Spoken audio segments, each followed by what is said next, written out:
Magandang umaga sa ulo ng ating mga tampok na balita. Bagyong Jenny lumakas pa at nasa typhoon category na. Tropical cyclone wind signal number 1 itinaas sa Batanes at silangang bahagi ng Cagayan at Isabela. Confidential funds ni Vice President Sara Duterte noong Davao City Mayor pa ito, nais ding busisiin ng isang kongresista. New record. Unang ginto ng Pilipinas sa Asian Games 2023 nasungkit ni EJ Obiena. Pinoy gymnast na si Carlos Yulo pasok na sa 2024 Paris Olympics. At artist at cast ng Wish Date Memoir, ibinahagi ang kanilang first-time Wish Date experience.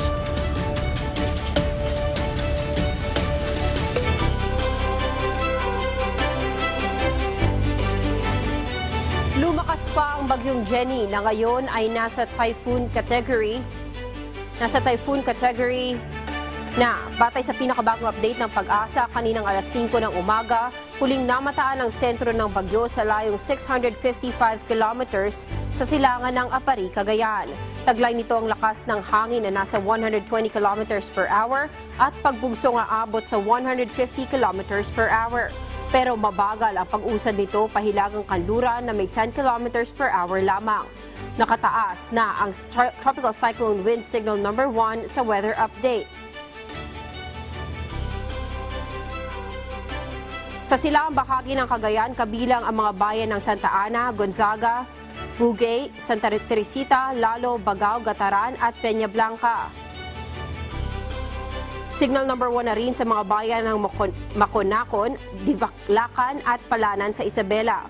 Ayon sa Pag-asa, asahan ang mga malalakas na hangin sa mga lugar na yan sa susunod na 36 na oras.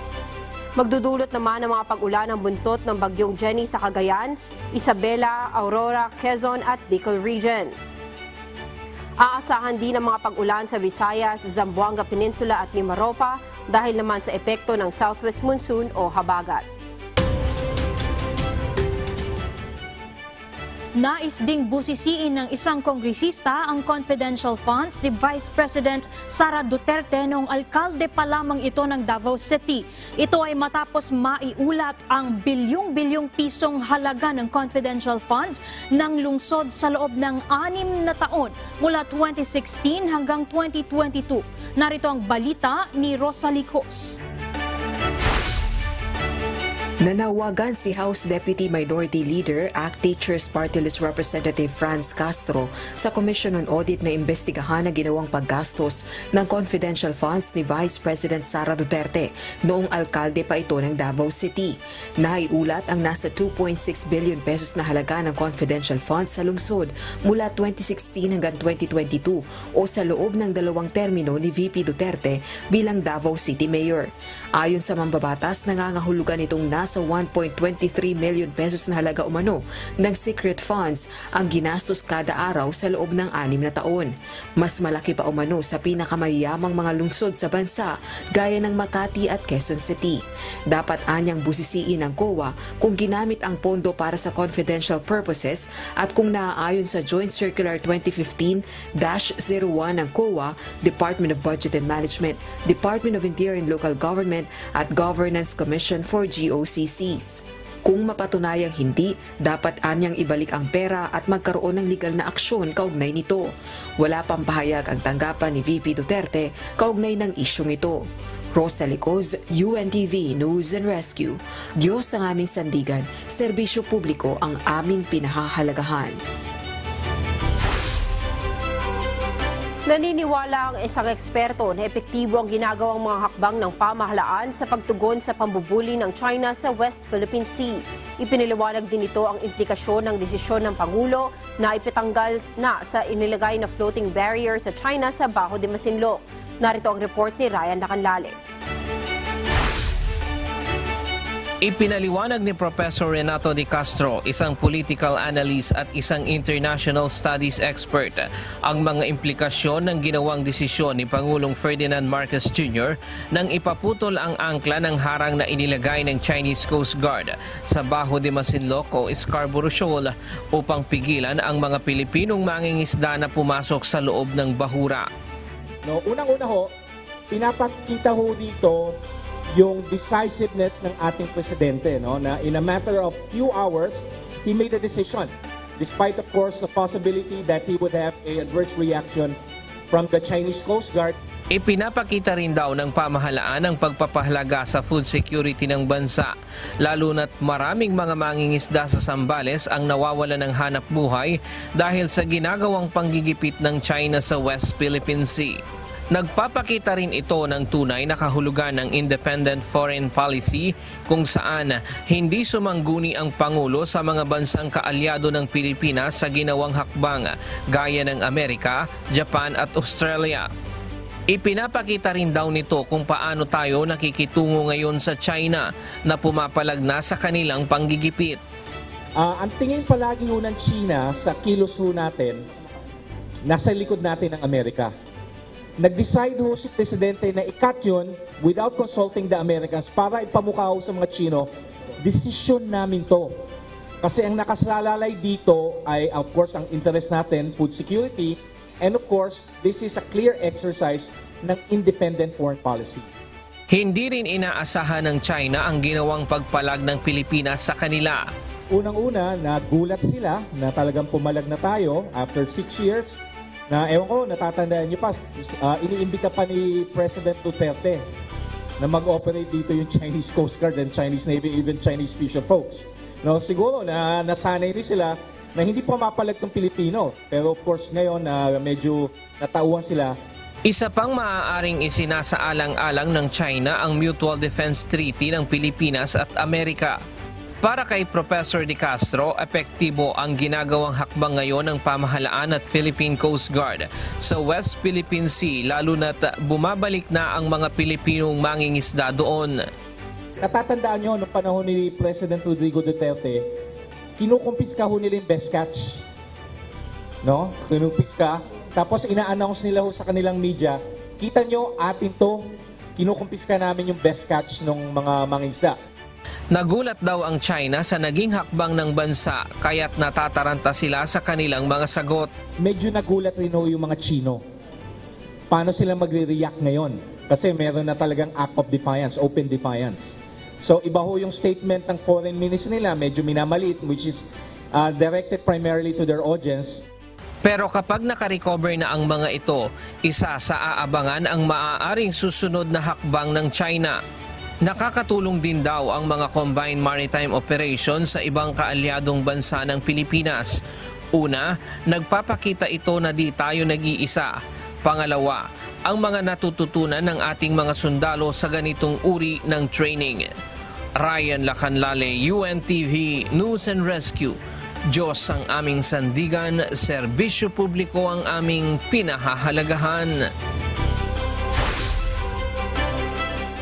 Tila nabunutan ng tinik ang truckers industry sa inilabas na Executive Order No. 41 ni Pangulong Ferdinand Marcos Jr. na pansamantalang nagpapahinto sa paniningil ng pass-through fees ng mga local government unit. Hinikayat naman ng Department of Trade and Industry ang mga LGU na ipatupad na ang Executive Order kahit wala pang implementing rules and regulations o IRR. Ang detalye sa ulat ni Ryan Lacanlale. Ikinatuwa ng trucking industry ang Executive No. 41 na inilabas ni Pangulong Ferdinand Marcos Jr. noong September 25 na nagpapahinto ng paniningil ng mga local government unit ng pass-through fees sa mga kalsadang pinonduhan ng national government sa kanilang mga nasasakupan. On that po, gusto kong sabihin on behalf of the truckers that this is the very first good news we have received in quite so far. Dami ng panahon na puro bad news ang nare-receive natin sa transportation. Ang Association of Truck Owners and Organizations o ACTO ay isa sa malaking samahan ng mga truckers sa bansa. na may 3,500 members. Anila, umaabot ng hanggang 30% ng actual cost ng mga produkto at serbisyo ang galing sa logistics na pinapasa naman sa consumers. Dahil ito sa pass-through fees at iba't ibang sinisingil ng bawat munisipyo at syudad na dadaanan ng kanilang mga truck. May annual at ang iba ay monthly basis daw ang paniningil. Nasa 675 pesos hanggang 800 pesos ang sinisingil sa kanila.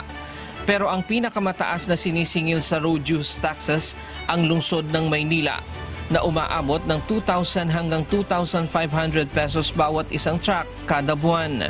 Kapag hindi naman daw nagbayad ng mga locally imposed fees, di naman pinapadaan ang kanilang mga truck.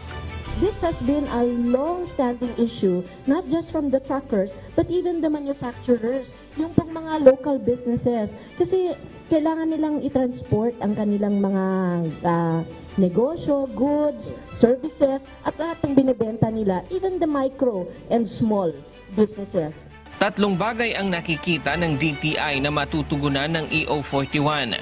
Una, ang ease of doing business alinsunod sa 8-point socio-economic agenda ng pamahalaan na padaliin ang pagninegosyo sa bansa. Ikalawa, matulungan ang mga local businesses na mapababa ang gastusin ng mga negosyante sa logistic costs. Ikatlo, direktang makikinabang dito ang consumer para mapigilan ang banta ng pagtaas ng presyo ng mga produkto at serbisyo. So this EO41 will directly address the plight that is and the sentiments of the consumers right now, which is to try to help in lowering the cost so that at the end of the day, when the product reaches them, goods and even services, mababa po, kahit papano kaya pa po nila, affordable, and kung hindi man po bumaba, hindi naman po tataas. Ang pamahalaang lungsod ng Maynila agad naglabas ng kautusan para suspindihin na ang pass-through fees na sinisingil sa mga truck kahit wala pang nabubuong implementing rules and regulation. Umaasa naman ang Department of Trade and Industry na susunod na rin ang iba pang LGU sa naging hakbang ng Maynila. Kung ang City of Manila po, kung saan nanggagaling yung port, no? At nandoon ang karamihan ng mga trucks na dumadaan araw-araw, ay makakapag-issue po ng ganitong bagay, ay sana po yung iba rin po nating mga LGUs would follow suit. Umaasa din ang mga truckers na hindi lamang ang mga national roads ang isasama sa bubuuing Implementing Rules and Regulation o IRR ng EO41, kundi maging ang mga kalsada na patungo sa mga business center, manufacturing site at mga warehouse.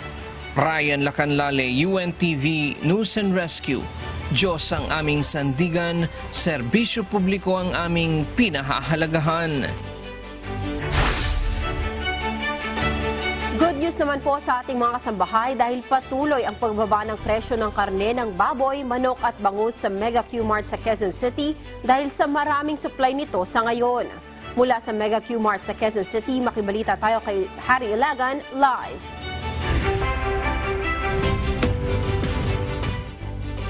Harry, good morning. Magkano nga ba ang ibinaba ng karne ng baboy, manok at bangus dyan? Good morning. Kuya, lahat na tayo dito sa Mega Q-Mart. Kahit kanina pang madaling araw nga ay nag-ikot-ikot na tayo dito sa Mega Q-Mart upang alamin nga ang presyuhan ng karneng baboy, manok at bangus. Ayon sa mga nagtitinda, maraming supply sa ngayon, kaya patuloy ang pagbaba ng mga presyuhan sa ngayon. Ang pork naman na dating 290 pesos ang kilo, ngayon ay nasa 275 pesos na lang kada kilo. Gayon din ang presyo ng pork chop na dating 290 pesos per kilo, 275 pesos na lang per kilo ngayon. Ang pata na dating 280 pesos per kilo, ngayon ay nasa 260 pesos na lang kada kilo. Gayon din ang presyo ng pork buto-buto. Dati itong 280 pesos per kilo, ngayon ay nasa 260 pesos na lang kada kilo. Nananatiling mababa naman ang presyo ng manok dito. Ang breast chicken na dating 200 pesos ang kada kilo, ngayon ay 190 pesos na lang. Mabibili naman sa 200 pesos per kilo ang chicken drumstick. Dati itong 210 pesos per kilo. Hanggang 10 pesos naman ay binaba ng presyo ng chicken wings. Dati itong 210 pesos, ngayon ay 200 pesos na lang kada kilo. Samantala, nananatili naman ang presyo ng bangus na mababa din.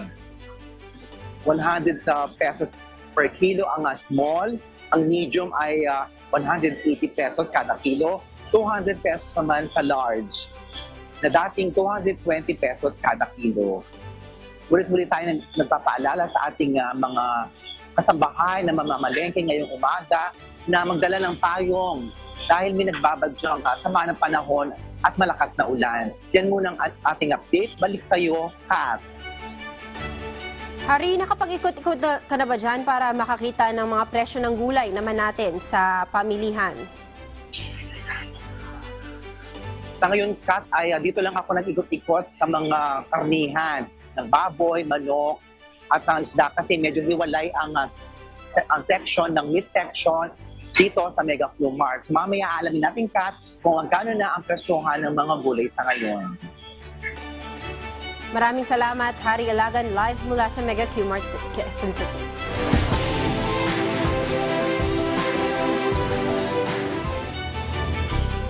Nagdulot ng flash flooding ang malakas na ulan na bumuhos sa New York City na nakaapekto sa subway at train services maging sa ilang mga ospital sa lungsod.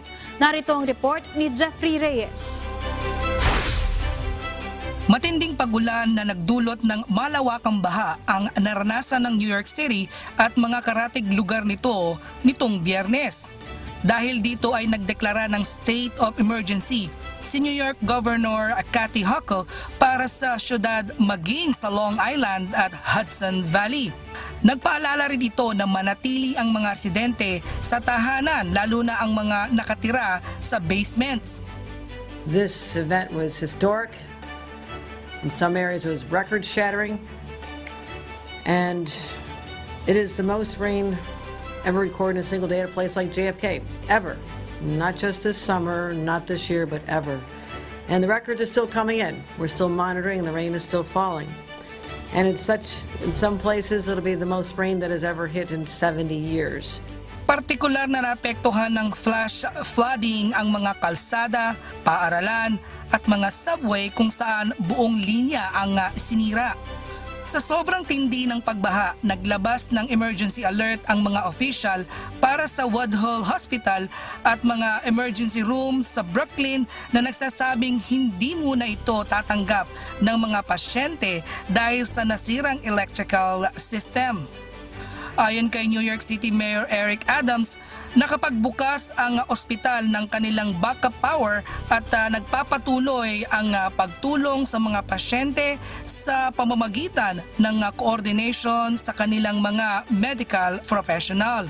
We communicated directly with patients and families about the need for the transfer, and we'll continue to communicate as the transfers continue.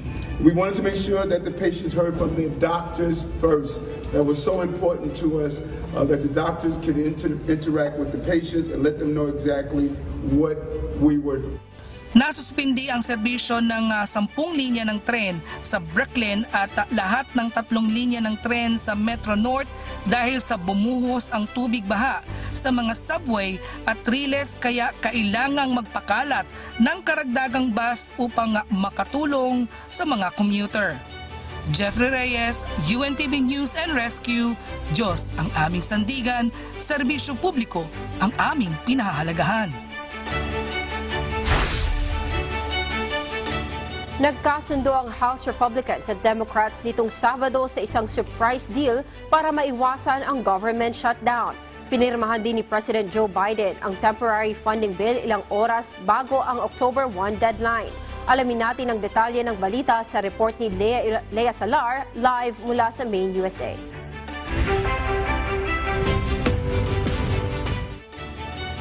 Lea, paano ba ang naging botohan dyan sa US Congress?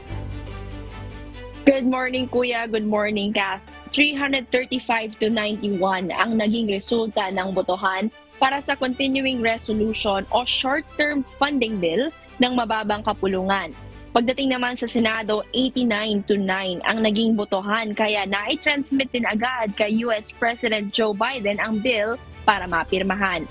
Kabilang sa package ay ang pagpapatuloy ng kasalukuyang 2023 budget hanggang November 17 at pag-extend sa iba pang probisyon kabilang ang Federal Aviation Administration. Nawala naman dito ang tulong sa Ukraine, ngunit nakasama ang $16 billion na Federal Disaster Assistance na request ni President Biden. Matapos ang ilang magulong araw sa mababang kapulungan, ipinasa ni Speaker Kevin McCarthy ang bill kahit na may mga bantang papatalsikin siya sa kanyang pwesto ng ibang mga Republican. We will put a clean funding stopgap on the floor to keep government open for 45 days for the House and Senate to get their work done. We will also, knowing what had transpired through the summer, the disasters in Florida, the horrendous fire in Hawaii, and also the disasters in California and Vermont, we will put the supplemental portion that the President asked for in disaster there too, keeping the government open while we continue to do our work to end the wasteful spending, end the wokeism, and most importantly, secure our border. Kahit kung hindi sana naipasa, mawawalan ang mga federal workers ng trabaho. Hindi masasahuran ang mahigit sa 2 milyong active duty at reserve military troops at titigil ang ilang programa at serbisyo ng gobyerno. Balik sa inyo, Kath. Leia, ano ba ang naging reaksyon ni Pangulong Biden tungkol sa pagtatanggal ng funds para sa Ukraine? Kath, expected naman ni President Biden na sana ay maging ipagpatuloy ni House Speaker Kevin McCarthy ang kanyang commitment sa Ukraine na matulungan sila ng Amerika, lalo na sa mga critical moments na ito. Kath? Maraming salamat, Leia Salar, live mula sa Maine, USA.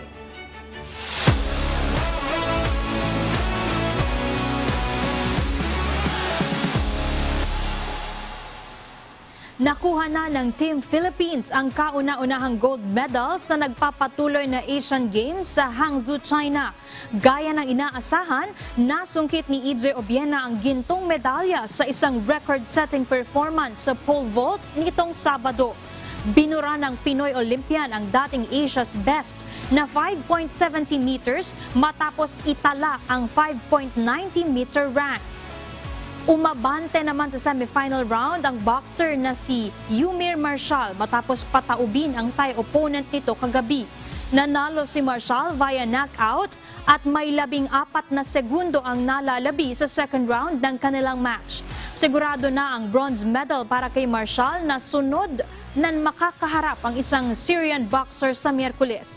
Samantala, umakyat na ang Pilipinas sa pang-19 na pwesto sa medal tally na pinangungunahan pa rin ng China, South Korea, Japan at India.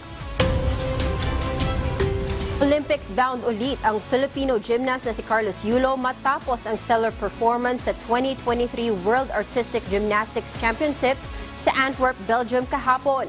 Ito ang inanunsyo ng Philippine Olympic Committee sa kanilang Facebook page. Bagamat sablay sa unang araw ng event si Ilo, nagawa nitong makabawi at pumangatlong pwesto.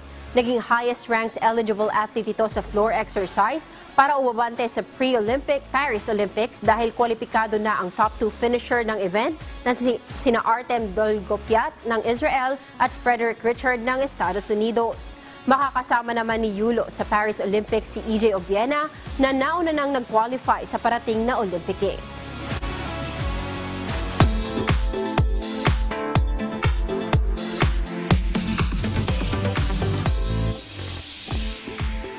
Naging matagumpay ang isa na namang Wish Date concert na ginanap sa Araneta Coliseum kagabi.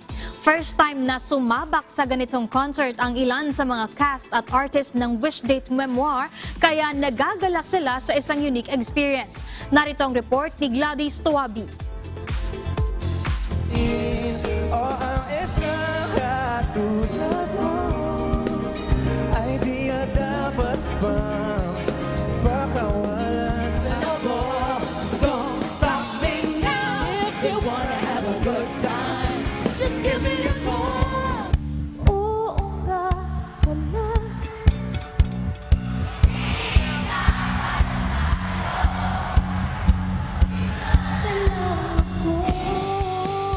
Nagsising along ang mga wishers sa live performances ng mga featured OPM artists sa Wish It concert kagabi. Dahil ang bawat kanta ay talaga namang swak na swak sa bawat eksena ng short film. Pag-ibig nga yung nakikita mo, di ba? Pero bumalik siya sa'yo at nag-propose. Oh, spread your wings and fly, butterfly. Ipinahagi naman ng Queen of R&B na si Kyla ang kanyang naging kauna-unahang experience sa concert na ito. Grabe, sobrang nakaka-amaze yung the whole concept of the concert na merong live drama. So, parang first time ko na nagkaroon ng ganitong experience. It's so nice. And talagang yung mga tao, they're so engaged dun sa story and the whole production. Nakakatuwa. Sobrang, I'm so happy na na-invite ako dito. Kwento niya, kakaiba ang konseptong ito ng KDR Music House. I like this lot kasi like right now kasi with everything na uso ngayon, like technology and everything, social media, everything is online now. And to see something like this, na live drama, live film, it's so inspiring.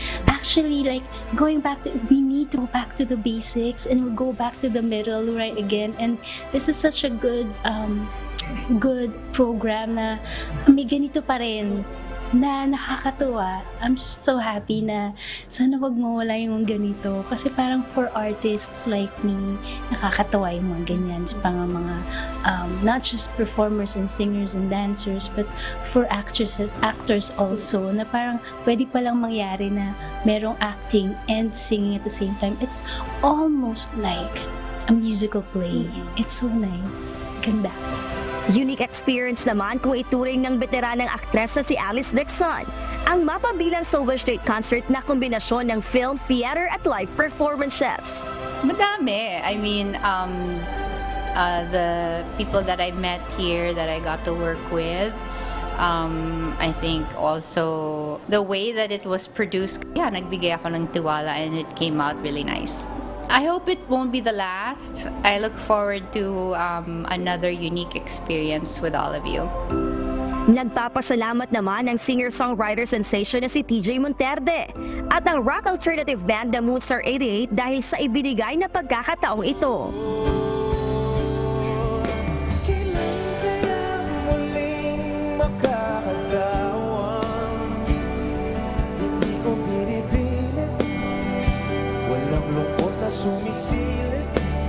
Again, I take this as an opportunity. Hindi ko makakalimutan na experience na to kasi pinili ako ng KDR na mag-perform din dito, so masayang-masaya ako and chance yun hindi lahat nabibigyan ng chance na ganun. Very happy kasi nga may tiwala sila sa originals ko na pwede kong kantahin na part ng film nila and kaharap ng lahat ng wishes na. Pero dito lang ako sa tabi.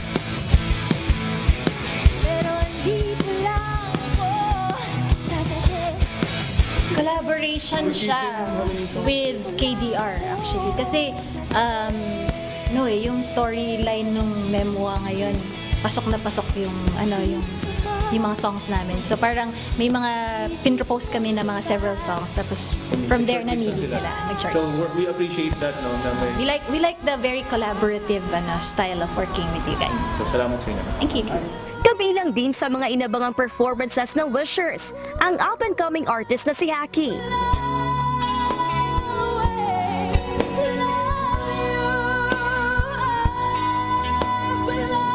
At ang singer-songwriter na si Piniel.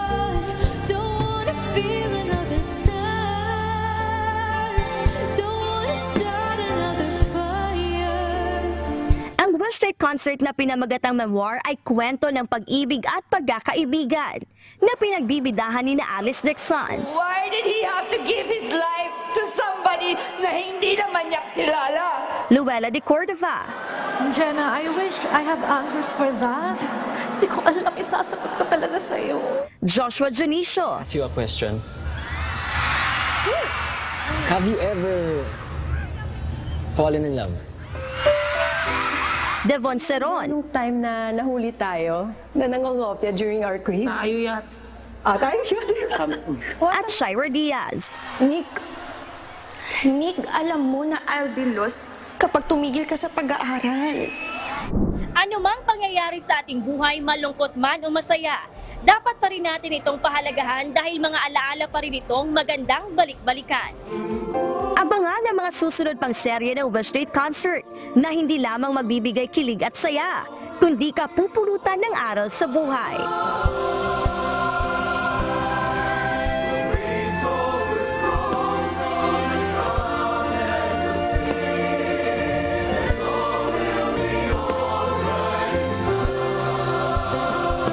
Gladys Tuwabi, UNTV News and Rescue.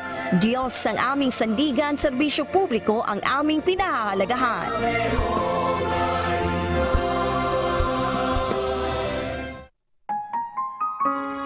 At sa ating iiwang mga salita ng Diyos na ating sandigan. Mula sa Book of Proverbs chapter 15 verse 1 na nagsasabi, "A soft answer turneth away wrath, but grievous words stir up anger." Ang malubay na sagot ay nakapapawi ng puot, ngunit ang mabigat na salita ay humihila ng galit.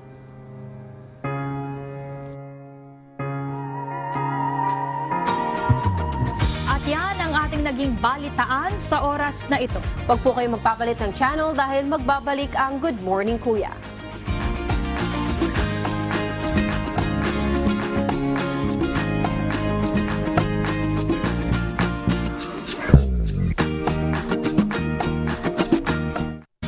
Good morning, Kuya! At happy viewing po sa lahat ng nakatunin ngayon sa ating programa ngayong Monday morning. Aside sa inyong TV sets, mapapanood niyo po ang Good Morning Kuya sa UNTV News and Rescue official YouTube channel at sa Good Morning Kuya Facebook page. Kaya like, share, and subscribe. At para sa mga kababayan nating nakaantabay, narito po ang ating advisories for today.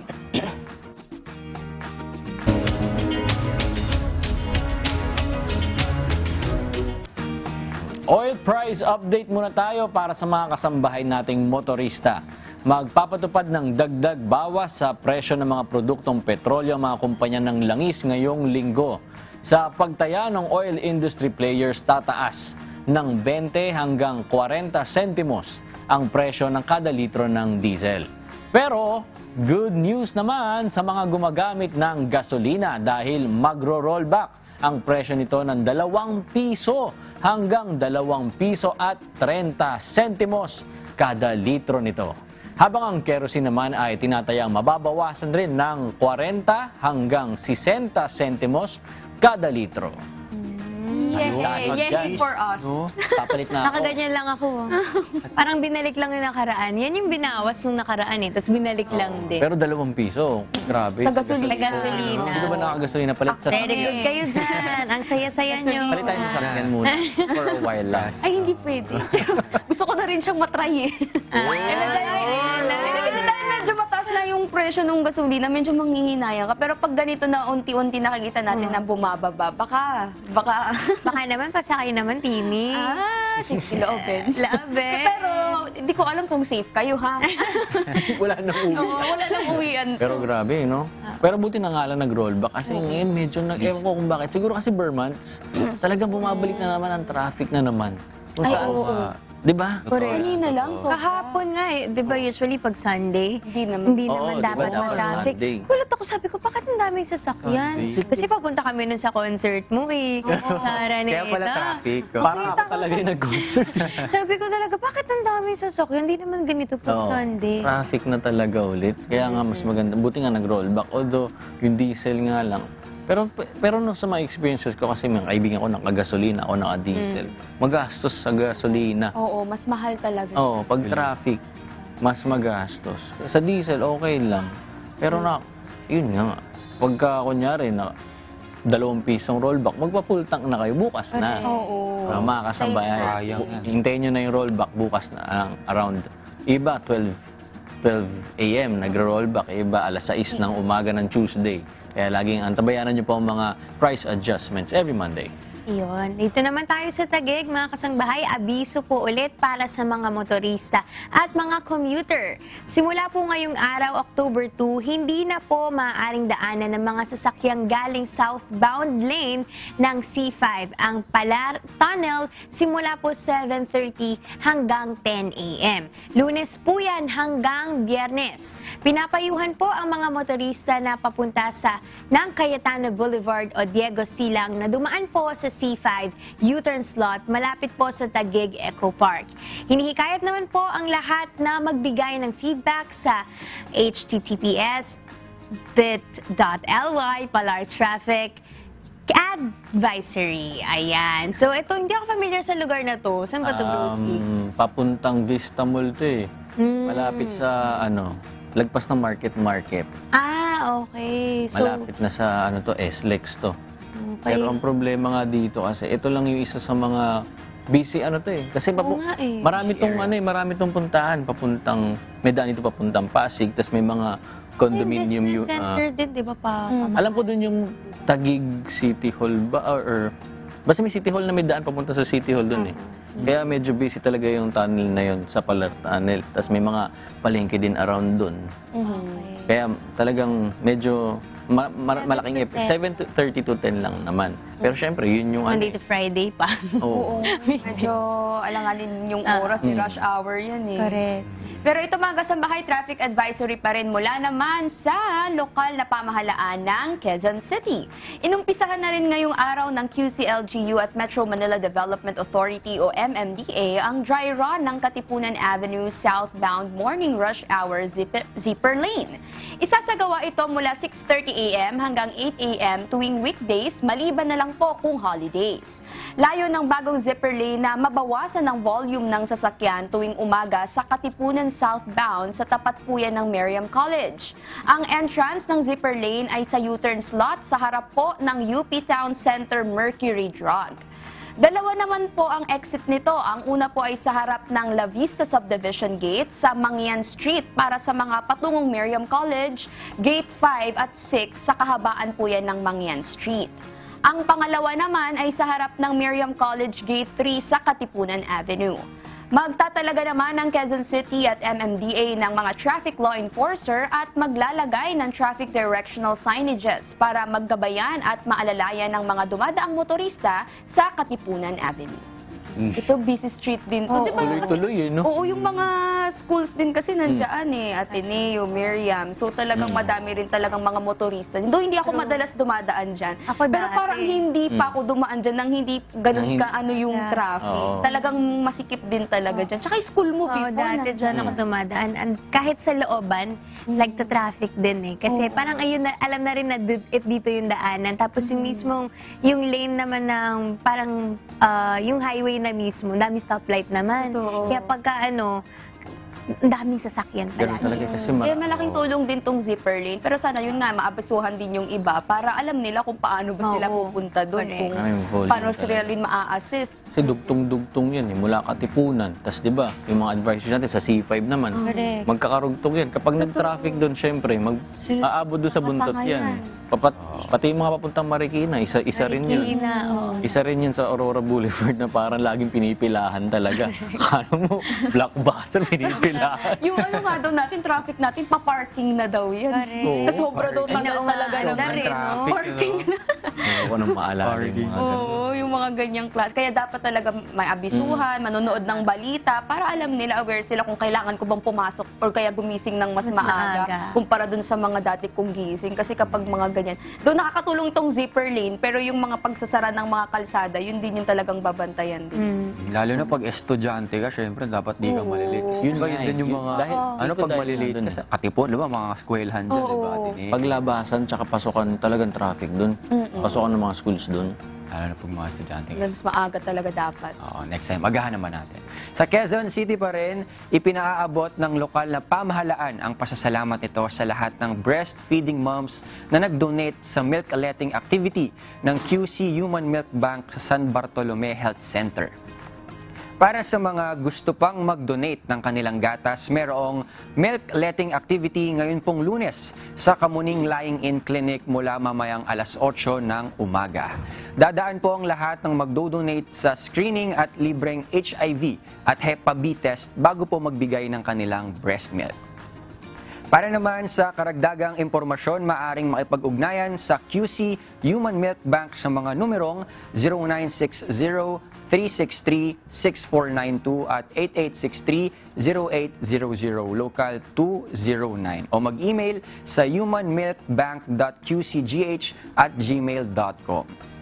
Pwede rin pong bisitahin ang kanilang Facebook page na qc.humanmilkbank. Yan, para sa mga taga-QC. No? Kasi may mga ganyan talagang mommies na hirap silang mag-produce ng milk. Kaya makakatulong to sa mga kumbaga yung mga mommies na nakapag-produce ng milk, kaya makakatulong sa mga mommies na hindi Kasi may tita akong ganyan na yung pinsan ko na nung pa lang siya, kumbaga baby pa lang, naghahanap talaga sila sa mga kapitbahay nila ng mga breast milk. Kaya laking tulong nito para sa mga sa mga mommies na hirap sa pag-breast. Meron naman kasi mga mommy talaga overflowing naman. Kasi sobrang dami na hindi naman nakaya na ubusin yun ng anak nila.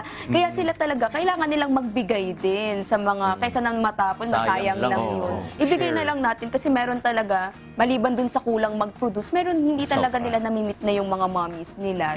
Kasi bawa, sa panganganak sa kanila, pinagpahinga yung mommy nila. So, kailangan din talaga ng help nung kanilang naiwan na parent, yung kanilang father, para kahit papano may sustansya pa rin. Iba kasi talaga yung breast milk, diba? Yan talaga yung para sa bata. So may makukuha talaga sila dyan na pinakakailangan. Nutrition kaysa iba.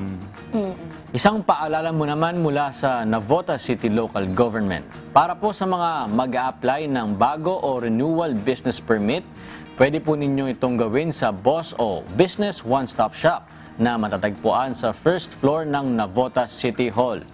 Bukas po ito tuwing Lunes hanggang Biyernes, alas 8 ng umaga hanggang alas 5 ng hapon.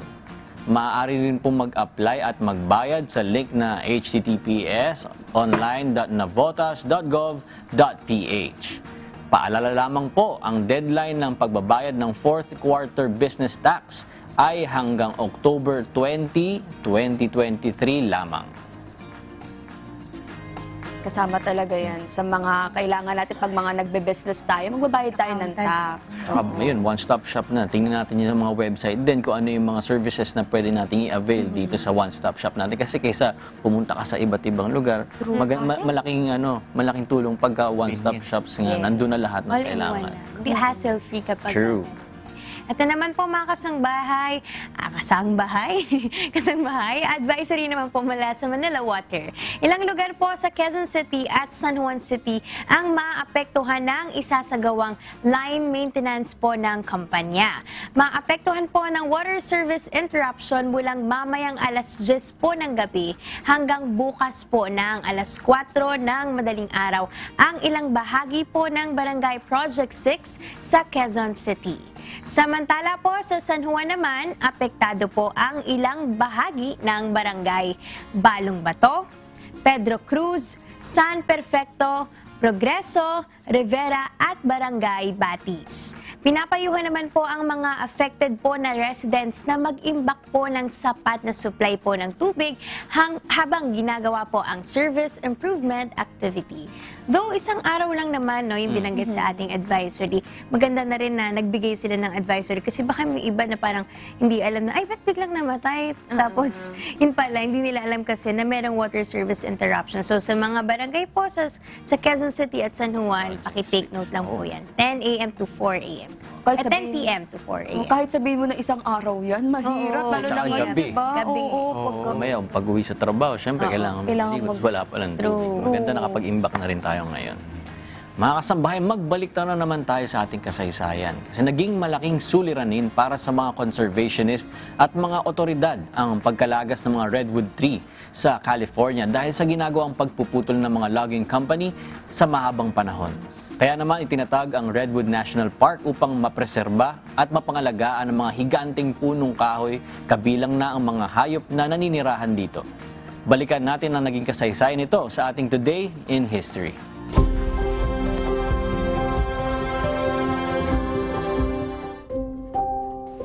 October 2, 1968. Sa araw na ito na itatag ang Redwood National Park sa California sa Estados Unidos sa pamamagitan ng isang batas na nilagdaan ni dating US President Lyndon Johnson. Early 1900s nang mabahala ang mga conservationist nang makarating sa kanilang kaalaman ang mabilis na pagkalagas ng mga redwood tree sa estado ng California dahil sa walang habas na pagpuputol ng mga logging company. Nagpasya ang mga conservationist na bumili ng lupain na kinatitirikan ng mga redwood upang maprotektahan ang mga ito at maiwasan ang tuluyang pagkaubos ng mga higanteng punong kahoy. Gumawa naman ng hakbang ang mga otoridad at nagpasa ng panukalang batas na sa huli ay inaprubahan ni dating Pangulong Lyndon Johnson. Taong 1978 ay pinalawak ang Redwood National Park at idinagdag dito ang nasa 48,000 acres ng lupain. Pagsapit ng September 5, 1980 ay itinalaga ng UNESCO ang Redwood National Park bilang isang World Heritage Site. At noong 1994 ay pinagsama na ang pagmamanage at operasyon ng Redwood National Park at ng 3 state parks na kinabibilangan ng Prairie Creek Redwoods, Del Norte Coast Redwoods at Jedediah Smith Redwoods. Nadiskubre naman sa National Park na ito noong 2006 ang world's tallest living tree na pinangalan ng Hyperion na may taas na 380 feet. Sa kasalukuyan ng kabuang sukat ng Redwood National and State Parks ay 139,000 acres.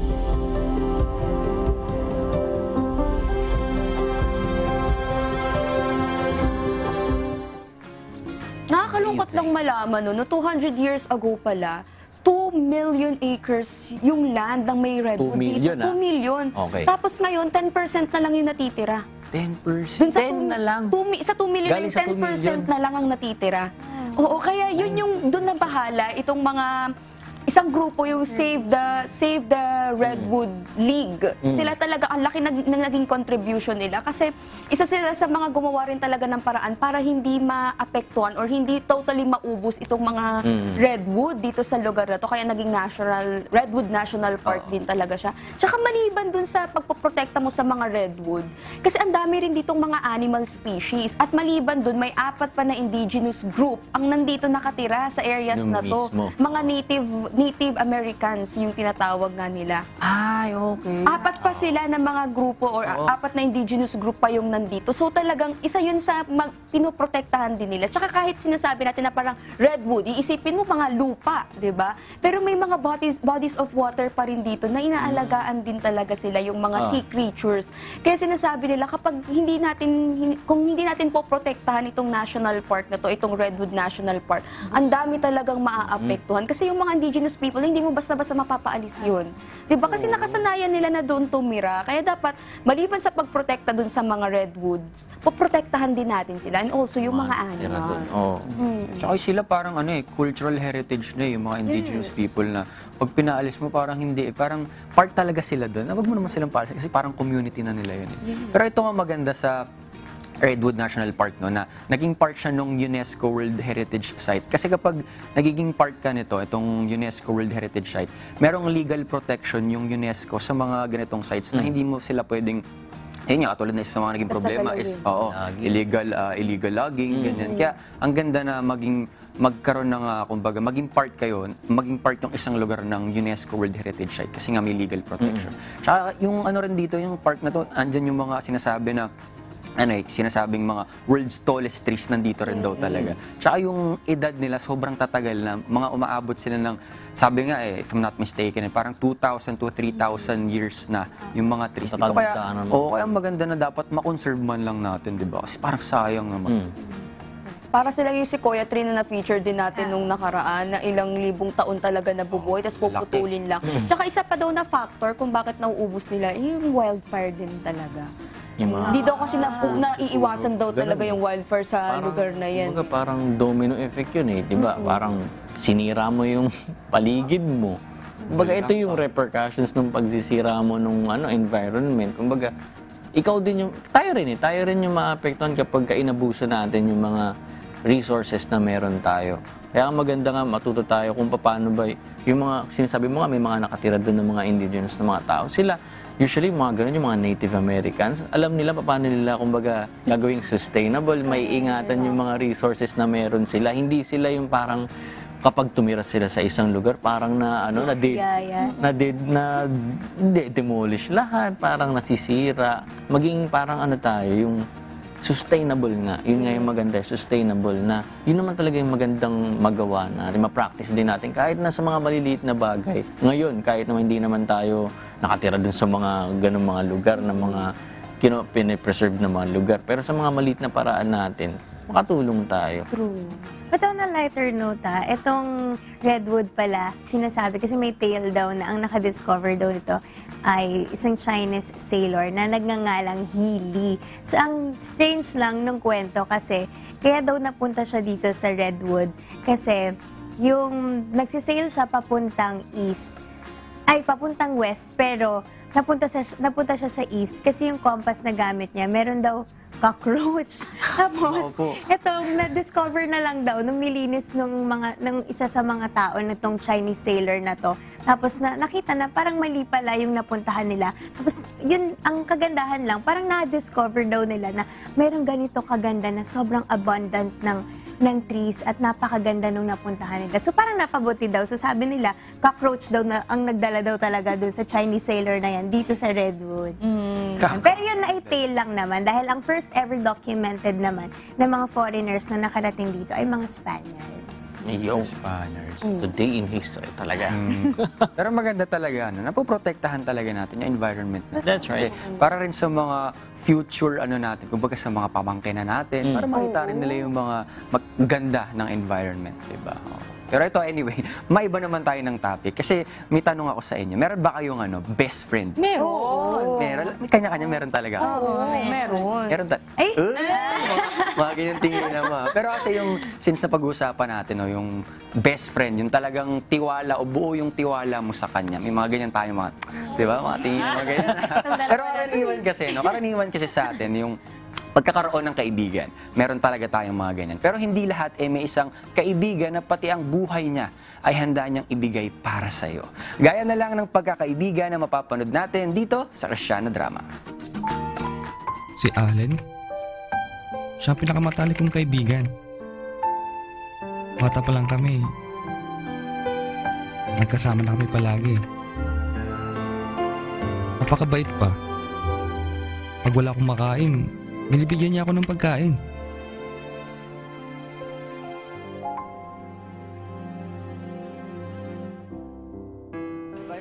Uy, tamang-tama, tol.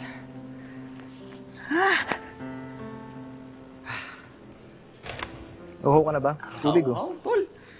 Marsid. Uy, tamang-tama. Marsid Blue.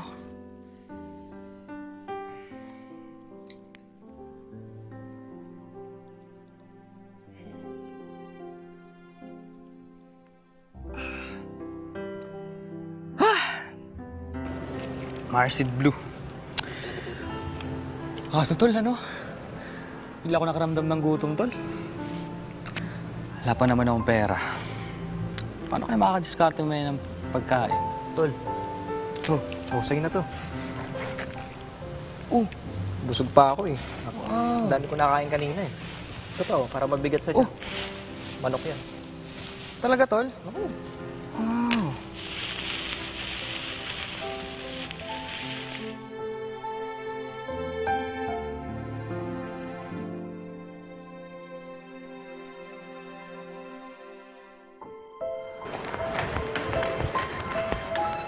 Tol, Allen.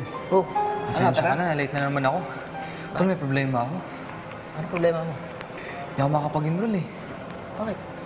Kulang yung tuition ko. Kulang? Oo. Magkano kulang? 4,000, tol. May sobra ako ditong 4,000. Papa-outan ko na sa'yo. Talaga, tol? Salamat ah. Ayun, tol, sabay na tayo makakapag-aral yan. Sige, teka. Kukunin ko lang. Si Allen? Kapag kailangan ko ng pera, madali lang siyang lapitan. Hindi ka magdadalawang salita sa kanya. Salamat talaga, tol. Para sabay tayong ayaw ko nahuhuli ka eh. Tara.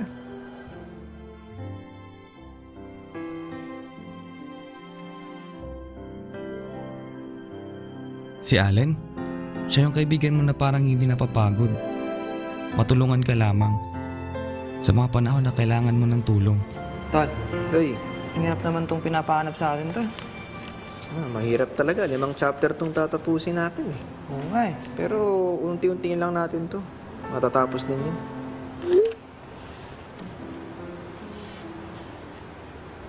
Naku, Tol. Uy, bakit? Paano tong project natin? Hinahanap ako sa bahay. Nahanap pa sa bahay? Oo. Hanap ako ni tatay. Kailangan ko umuwi. Ano ba? Oo. Text sa akin. Sige, baka emergency yan. Ako na muna tatapos. Talaga, Tol? Hindi ko mapagod? Kaya ko pa to. Daniel's Coffee lang to. Sige. Mana? Gusto na ako. Sige, bilisan mo. Nahanap tayo. Sensya ka na talaga, Tol. Ingat eh. Pero, isang pangyayari ang bumago sa buhay naming magkaibigan.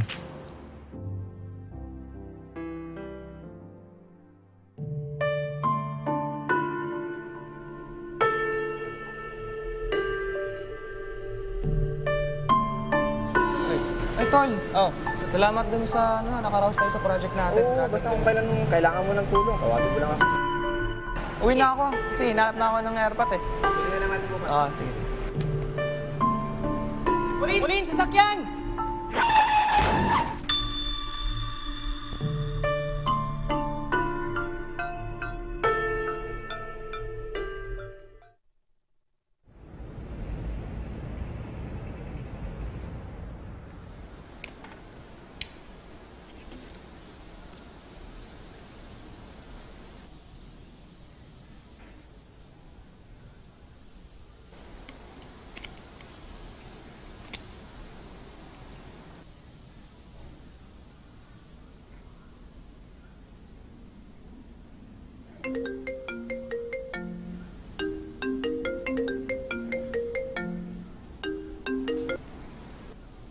Hello?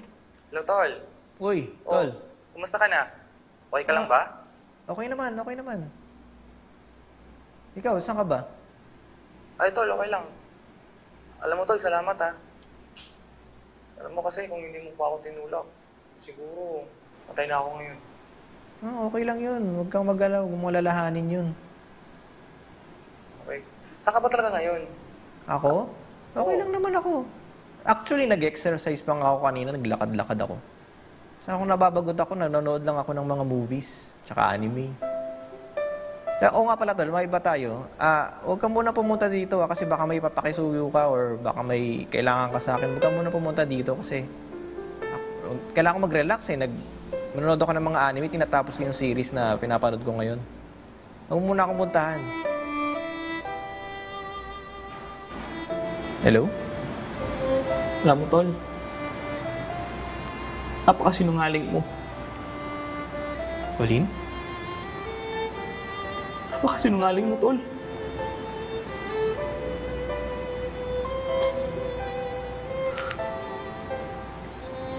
Ako ba, Tol? Okay lang yun. Ang halaga, walang nangyari sa'yo masama. Hindi, Tol. Bakit di mo man lang sinabi sa akin na pilay ka at nabulag ka? Tol, huwag mong alalahanin yun. Ang mahalaga. Ang mahalaga, walang nangyari masama sa'yo. Okay lang yun. Hindi, Tol. Kailan ka pa nagkaganyan, Tol? Tol, okay lang yun. Okay lang. Si Allen, alam na alam ko madalas siyang hindi nagsasabi ng totoo. Pero, mahal na mahal ko ang kaibigan ko. Sinungaling kasi siya. Kasi, sinasabi niya na busog siya. Tol, ano? Pero, Hindi ako nakaramdam ng gutom, Tol. ang totoo'y gutom siya eh. Wala pa naman akong pera. Mamaya na lang siguro ako kakain pag uwi ko sa bahay. Kawawa naman tong si Colleen, walang makakain. Tol. Sa'yo na to. Busog pa ako eh. Ang dami ko nakain kanina eh. Ito, para mabigat sa'yo. Manok yan. Talaga, Tol?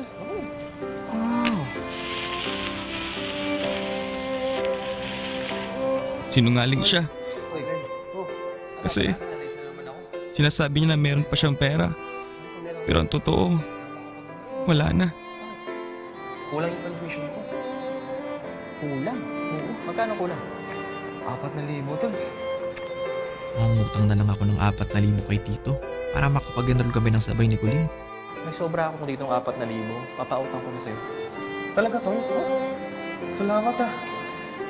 Sinungaling siya. Kasi, sabi niya hindi siya pagod. Pero, pagod na siya. Talaga tol? Hindi ka mapagod? Kaya ko pa to. Daniel's Coffee lang to.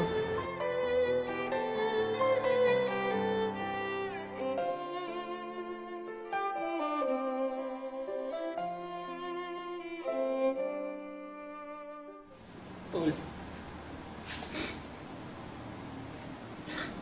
Tol, okay lang yun. Buhay walang hanggan. Gagaling din ako, Tol. Okay lang yun. Pangarap ng puso, do'y mapapawi lahat ng sipay. Walang may lalong dakilang pag-ibig kay Sarito na ibigay ng isang tao ang kanyang buhay dahil sa kanyang mga kaibigan. Juan 15:13.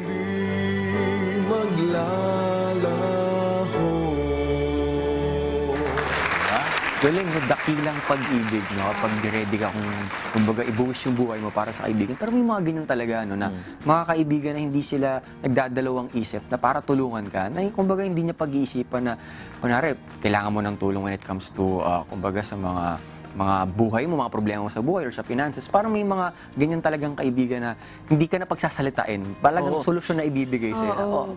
Keep it quiet na. Kumbaga, ito na yung solusyon. Hindi ka na pa nag-i-explain. Kasi minsan may sakit din na pag mag-i-explain ka pa ng problema mo para sa ibang tao na kumbaga ayaw mo nang ibigay yung problema sa kanila. Pero may mga kaibigan na hindi ka na pa nag-i-explain. Solusyon na kagad. Oo, galing yung mga ganyan. Speaking of pag-ibig, tuloy-tuloy na natin tong pag-ibig natin. Dahil ang pag-ibig sa kapwa ay higit nating maipapadama kung ito ay may kalakip na gawa. Isang paraan ay sa pamamagitan ng pag-abot sa kanila sa panahon ng pangangailangan. Hindi ka man magsalita, ang iyong mabuting gawa na ang magpapahayag ng iyong pagmamalasakit sa kanila. Muitas pessoas dentro de casa, passando necessidade mesmo, e precisa de pessoas como vocês, mais e mais. E eu agradeço por essa sede, MIDI, Cuida, Internacional, da Igreja de Deus. Gente, onde tem o nome de Deus, é bênção.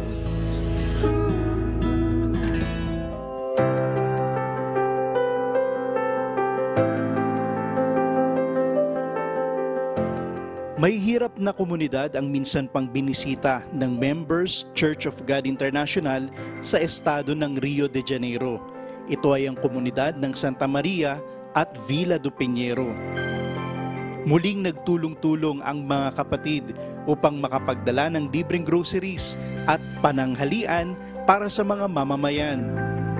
Isa sa mga naging recipient ng ating MCGI Free Stores, sina Keija at Fabiana, nasaksi sa kahirapan ng halos lahat ng pamilya sa komunidad.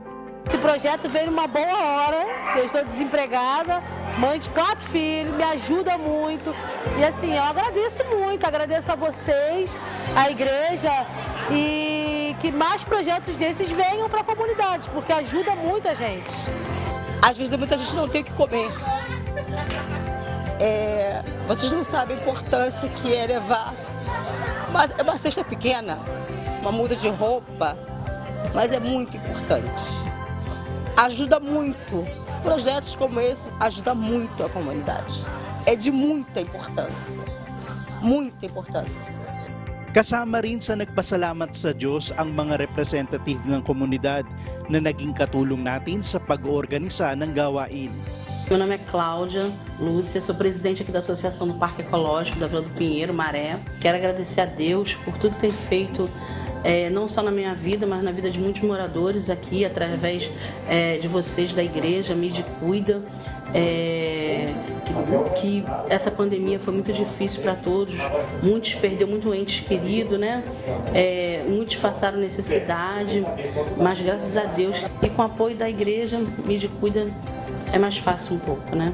Meu nome é Wilson, eu sou presidente da Associação de Moradores aqui do bairro de Santa Maria e eu quero primeiramente agradecer a Deus e em segundo a equipe da Igreja Internacional de Deus, né? E agradecer por esse evento que eles têm feito aqui na nossa comunidade. Agradeço a Deus primeiramente e segundo a vocês. Obrigada, tá? Por tudo. Obrigada porque vocês nem me conhecem, mas por 3 vezes vocês me ajudaram. Muitas crianças, muitas mães desempregadas, muitas pessoas dentro de casa, passando necessidade mesmo. E precisa de pessoas como vocês, mais e mais. E eu agradeço por essa sede, MID, Cuida, Internacional, da Igreja de Deus. Gente, onde tem o nome de Deus é bênção. Igreja abençoada. Eu desejo conhecer vocês mais. Salamat sa Diyos sa patuloy na pagliliwanag ng kabutihan sa pamamagitan ng sama-sama nating mga paggawa. Milyong salamat sa Diyos. To God be the glory.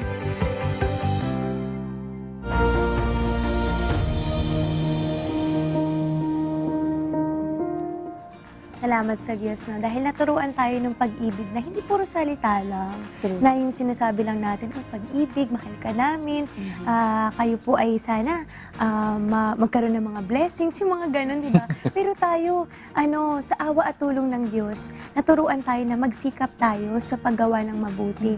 Na kahit na alam naman natin na, alam mo yun, hindi tayo umaasa ng ganti dito sa lupa, pero ang pag-asa natin na Diyos nang bahala, kasi siya naman nagbigay ng lahat na to, kayo na pong bahala sa amin. Mabigyan niyo po kami ng buhay at kalakasan na kami po ang nakakatuwang sa kanila. Napakalaking bagay na nun, di ba? Kasi naman ikaw yung tinutulungan. Alam mo yun, napakasarap nun na maramdaman mo rin na kinakasangkapan ka ng Diyos sa mga mabubuting gawa. True. Kaya sa lahat ng paraan na alam natin makakagawa tayo ng mabuti, huwag natin iuurong yung kamay natin. Kasi may mga times minsan na parang dahil feeling natin maliit lang yung naibibigay natin, parang nahihiya tayong ibigay. Pero pagkakataon kasi natin yun, naiintindihan niya ng Diyos na paano kung iyan lang din talaga yung kaya mo, yan lang yung mayroon ka. Pero pag ibinigay mo pa rin, di ba, parang napakalaking kabanalan nun para sa part mo. Kasi yung iba, malaki na ibibigay nila kasi sobrang dami nang sa kanila. Pero ikaw kasi, maliit man yung naibigay mo, pero parang kabuuan mo na yun di ba? Parang buong tinatangkilik mo na yung naibigay mo nun. Pero ibinigay mo pa rin, iba yung kabanalan na nagagawa nun. Kaya wala yan sa laki, sa liit. Nandun yan sa, bakit ka nagbigay? Ano ba yung nasa puso mo? Ano ba yung intention mo? Bakit ka nagbigay? Saka mahalaga yung nagbibigay ka na masaya, hindi ka pinipilit. Yung kusang loob mo talaga. Masaya. So, syempre, yun yung sinasabi natin, may pag-ibig. Kaya ginagawa mo yun kasi may pag-ibig ka, hindi yung parang sinasabi mo lang, di ba? Yung iba, sinasabi lang, gagawin mo. Isang araw, ganun. Isang araw na sa buong buhay mo gagawin, di ba? birthday.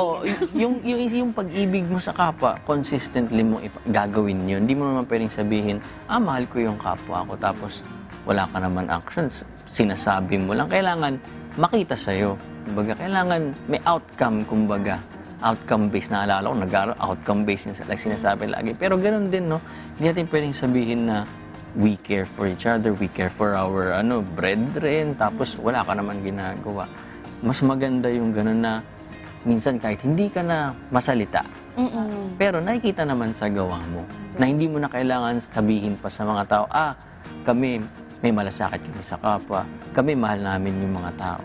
Kasi nakikita na nila, di ba, kahit walang kapalit, na marinig lang natin na sila, nagpapasalamat sila sa Diyos. Yun lang naman talaga yung hangad natin na kumbaga, makilala, kumbaga, bumalik yung pagtitiwala nila, ma-inspire sila, no? Kahit na walang material na bagay, pero marinig mo or makita mo rin na naibsan yung hirap nila sa araw na yun. Yun din yung mga, kumbaga, yun yung what keeps us going, kumbaga. Kahit na pagod, di ba, may mga iba talaga pupunta pa sa mga malalayong lugar, sa mga MCGA cares natin para maabot yung mga kababayan natin na iniisip mo, yun, wala namang kapalit na monetary o kahit ano. Pero yung sinasabi nila lagi pag nakita daw nila yung mga kababayan natin doon na masaya, nagpapasalamat sa Diyos. Di ba parang nabawi? Kumbaga, nawala yung pagod nila. Tsaka yun yung kumbaga yun yung parang, yung application, yan yung pinakamagandang maipapakita mo na natuto ka. Diba? Kasi bawa nag-aaral ka, diba? Nag-aaral ka ng salita ng Diyos, nag-aaral kahit sa school, kung i-compare mo, pag hindi mo kayang i-apply, parang walang sense yung lahat ng inaral mo, diba? Kaya dapat, once na natutunan mo, gawin mo, diba?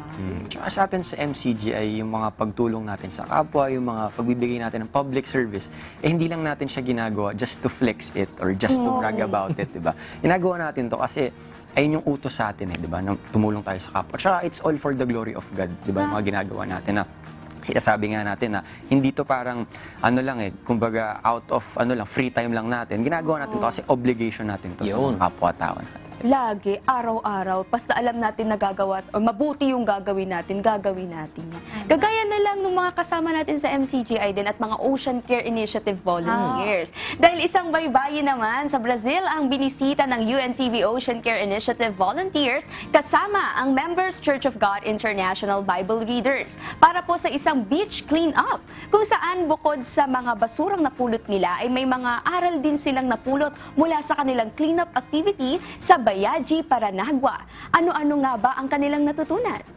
Resplandeça sua luz!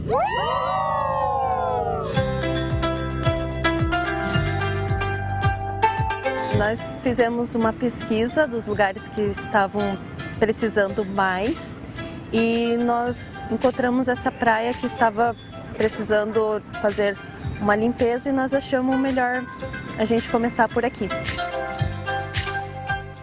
Eu me senti muito feliz, porque eu senti que eu estava ajudando um pouco, de uma forma humilde, aquelas pessoas que trabalham e que vivem ali.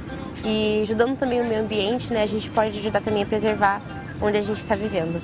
E também a gente pode inspirar outras pessoas para poder fazer igual, não jogar lixo na praia, recolher o lixo das coisas que você consumiu. Então eu me senti muito bem participando. Como seres humanos, nós estamos poluindo muito o meio ambiente. Então, essa obra, dos MIDI junto com a Sociedade BRAD foi um meio da gente ajudar a limpar um pouco, deste ambiente onde nós vivemos, ajudar também os nossos semelhantes, porque somos seres humanos e precisamos preservar essa terra que o Senhor nos deu.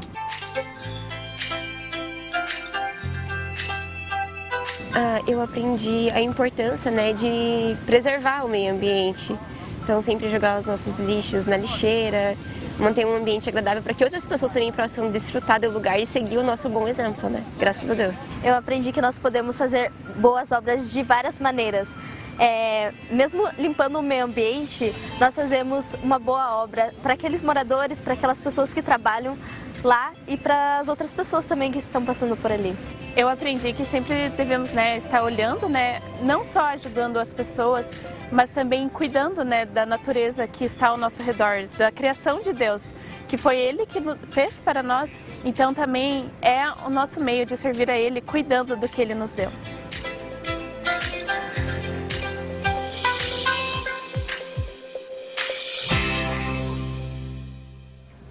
Ocean Care Initiative. Nakakamiss yan, di ba? Na sumama sa ganyan. Kasi, alam mo, kahit lagi namin nasasabi, talagang napakadami natin talagang mga kalat. Minsan, akala natin, parang pag naibigay na natin dun sa mga nagkokolekta ng mga basura natin, okay na yun. Parang okay na, wala na kaming basura. Pero hindi.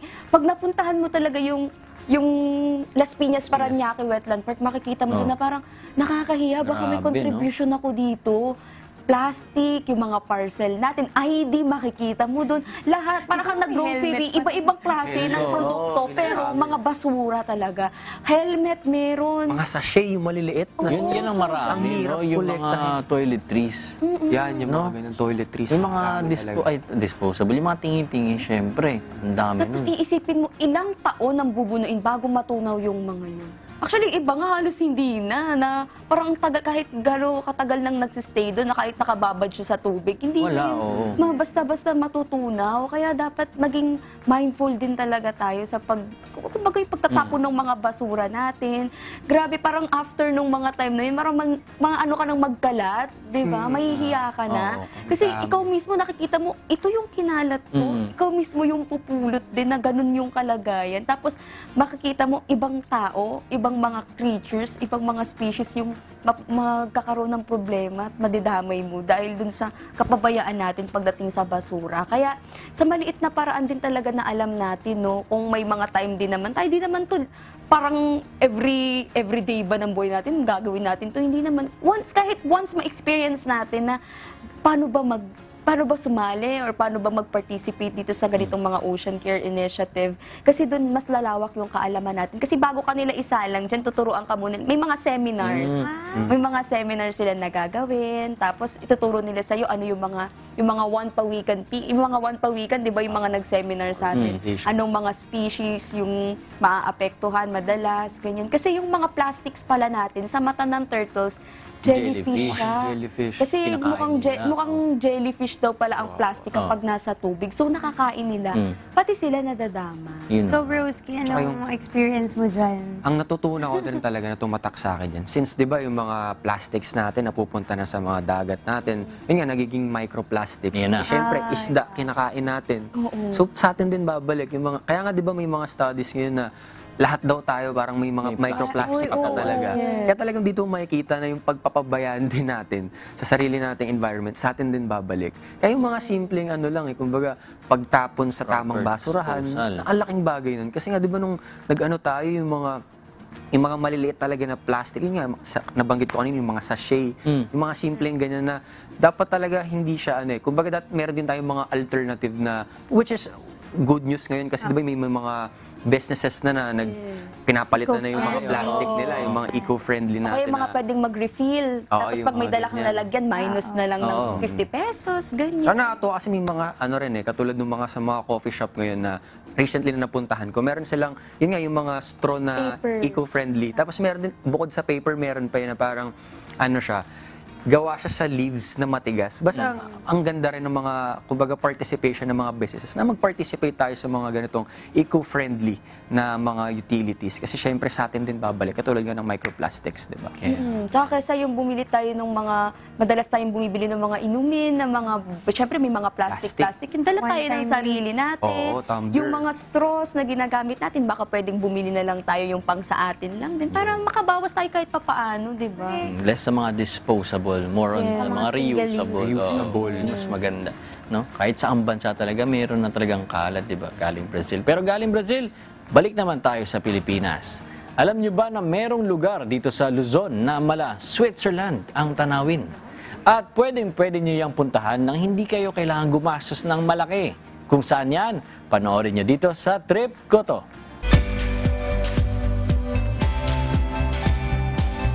Good morning, Kuya! Isang maagang-maagang good morning ang aming pagbati sa inyo, mga kasambahay. Ako po si Kayla. At ako naman si Trina. Mga kasambahay, katulad nyo rin ba kami na gustong-gusto ng mag-unwind pero without breaking the wallet? Because we have the perfect place for you. Aakalain nyo ba na may lugar na may picturesque views na parang nasa Switzerland ka pero nandito lang sa Luzon? Samahan nyo po kami dito lang sa Macapaya Hills! Kaya mga kasambahay, pack your hiking gear and Instagram aura. Dito lang yan sa Trip Ko To! At the southern tip of Quezon Province lies the small town of San Andres. Nabiyayaan ng malaparaisong mga beaches at maunlad na agrikultura, ito rin ang tahanan ng Macapaya Hills. These rolling hills have risen to Instagram fame in the past years because of its natural beauty at yung sea of fresh green grass na makikita kapag narating na natin ang tuktok. Kaya hindi talaga namin ito palalampasin. Ayon sa mga locals dito, maipapakita ng Macapaya Hills ang kanyang magagandang kulay, especially during the wet months, and is ready to welcome you and your barkada with open arms. But of course, iba pa rin ang views na ibibigay nito sa sunrise and sunset. Kaya mga kasambahay, if you want to catch that glow, mag-ready na kayo, maaga pa lang. Sabi ko sa inyo mga kasambahay, you really won't break your bank if you are going to plan a trip here at Macapaya Hills. Dahil 10 pesos lang ang entrance fee ng bawat aakyat at may 10 peso caretaking fee naman para doon sa mga iiwanang motor at 20 pesos para sa mga sasakyan. Just don't forget our hiking rules and trail etiquette. First, you may take your pictures at pwede ka rin kumuha ng mga flowers at fruits na makikita mo along the trail, but in moderation. Next, wag din tayo mag-iiwan ng basura dito sa trail o doon man sa peak. Dalhin natin yan pababa dahil willing naman ang ating mga caretakers na itapon yan para sa atin. And the hike is for everyone dahil mula sa ating mga kids hanggang sa ating mga seniors ay kayang-kaya ang trail na ito. Sabi nga nila, no, parang sometimes it's not about the ending but about the journey. Pero dito sa Macapaya Hills, parang it's all of the above. Oo nga, no, kasi pagdating natin sa tuktok, may mag-welcome sa atin na breathtaking views. Tapos kapag nag-hike, sabi nga ng science, di ba, nag-release ang katawan ng happy hormones na endorphins. Plus, nakakapag-exercise ka pa talaga. Kaya tara na, nakikita ko na yung ending. Nakikita ko na. Tara, let's go na! Ang Macapaya Hills ay 4 hours from the capital city of Quezon, Lucena City. Pero worth it yan once na nakita na natin ang hills. Galing sa Maynila, pwede nang sumakay ng bus mula sa Cubao o PITX na didiretso na sa terminal dito sa bayan ng San Andres. Mula dito, may maaari kilang mga sasakyan katulad ng habal-habal na 150 hanggang 200 pesos at mayroon ding van para sa mga mas malalaking grupo. Commute o private vehicles man, ang Macapaya Hills ay narito lang sa Sitio Macapaya, Barangay Camflora, San Andres, Quezon. So mga kasambahay, unwind, relax, and enjoy the beauty and healing that nature can give you. At syempre, isama nyo na ang inyong favorite barkada. Enjoy and love the Philippines even more as we bring you to more exciting adventures here and across the globe. Dito lang sa Trip Ko To!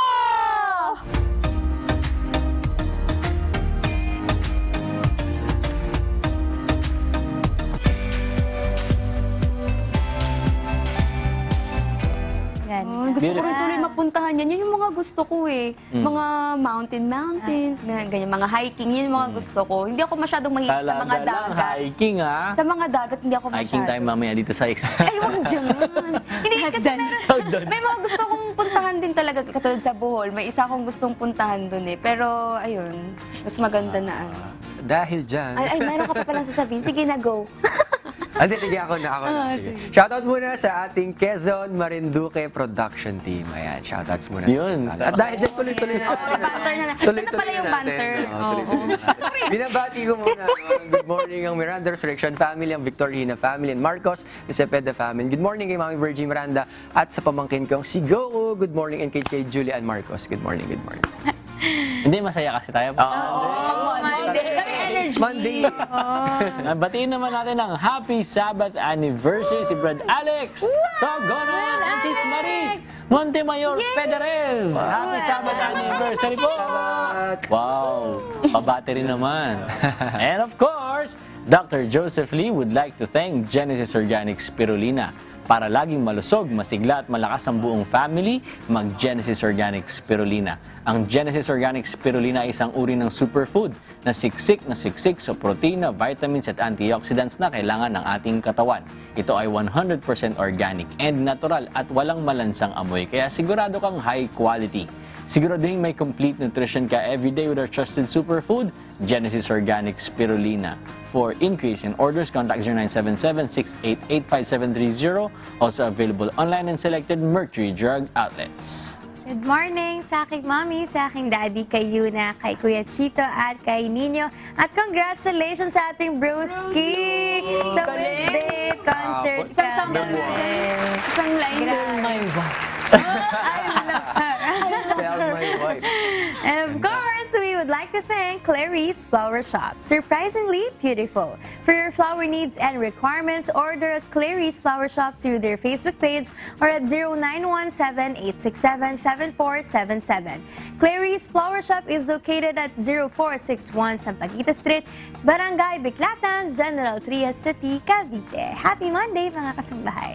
Happy Monday! And thank you rin sa Bella Skin Beauty Lounge. They are located at 17 Scout Ibardalaza Street, Diliman, Quezon City. For appointments and inquiries, you may call them at 0916-288-0308 or message them on their Facebook and Instagram at bellaskin.qc. Thank you po, Ms. Ann Cruz, and to all the staff of their QC branch. Stop wishing you had great skin and get it. Relax and let Bella Skin Beauty Lounge take care of your skin. Pagbati mula kay Tini, ang inyong binibining mahilig sumingit. Maraming salamat po ulit sa lahat ng mga nanood sa atin simula kanina sa ating Rise and Shine segment with Kuya Daniel. Bukas magkita-kita tayo muli, God willing, dito lamang sa Good Morning, Kuya!